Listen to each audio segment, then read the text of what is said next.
না। যাওয়াই নিষেধ, বিবাহের বাড়িতে যাওয়াই হারাম।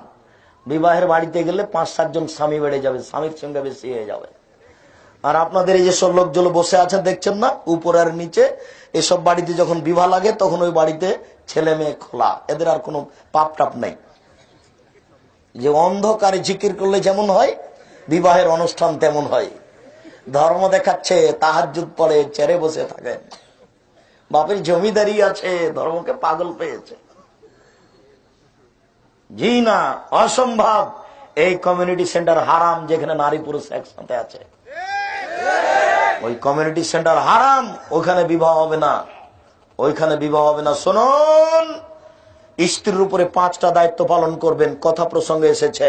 1, যে মানের খাচ্ছেন সে মানের খাওয়াবেন। 2, যে মানের পড়ছেন সে মানের পড়াবেন। 3, কখনো স্ত্রীকে কটু কথা বলবেন না।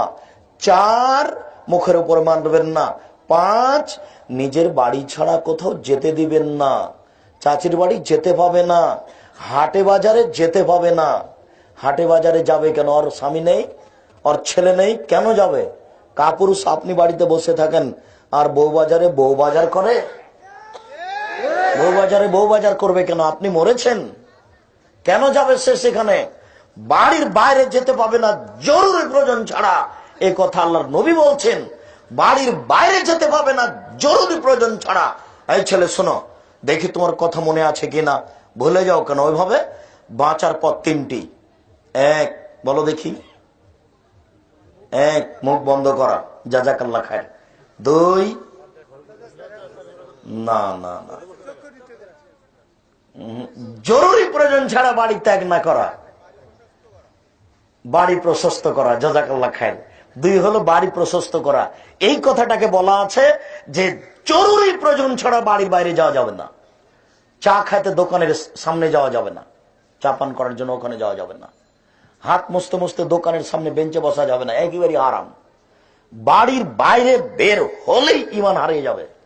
বাড়ির বাইরে যাওয়ার সাথে সাথে ল্যাংটা মেয়ে, ইমান হারিয়ে গেল। 2, দোকানে বসার সাথে সাথে ওরা 2 জন বদনাম করছিল বিগত চেয়ারম্যানের।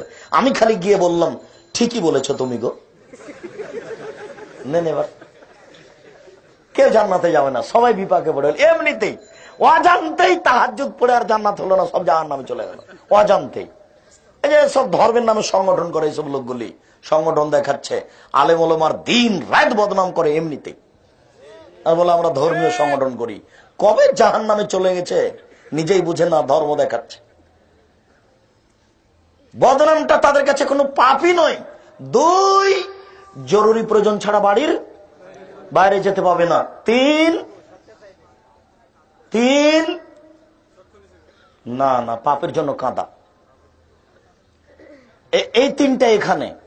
আর অন্য জায়গাতে এসেছে চক্ষু নিচু করা, ওখানে হলো জান্নাতে যাবেই, আর এখানে হলো জাহান্নাম থেকে বাঁচার পথ। ওটা হলো 3 শ্রেণীর মানুষ জান্নাতে যাবেই, আর এখানে হলো যে জাহান্নাম থেকে বাঁচার পথ 3টি। যারা এই 3টা কাজ করলো তারা জাহান্নাম থেকে বেঁচে গেছে। 1, ভালো কথা ছাড়া মুখে বলবে না, মুখ বন্ধ। 2, জরুরি প্রয়োজন ছাড়া বাড়ির বাইরে যাবে না, জান্নাত হবেই। 3, পাপের জন্য কাঁদা। এই 3টে করলে জান্নাত হবে ইনশাআল্লাহ। আপনি করে দেখুন, খুবই কঠিন, খুবই কঠিন। চলা মুখ বন্ধ করবেন কি করে? একটু বন্ধ করার চেষ্টা করেন, দেখেন, আল্লাহর কাছে সাহায্য চান, চাইলে হতে পারে, হবে না কেন? হবে ইনশাআল্লাহ।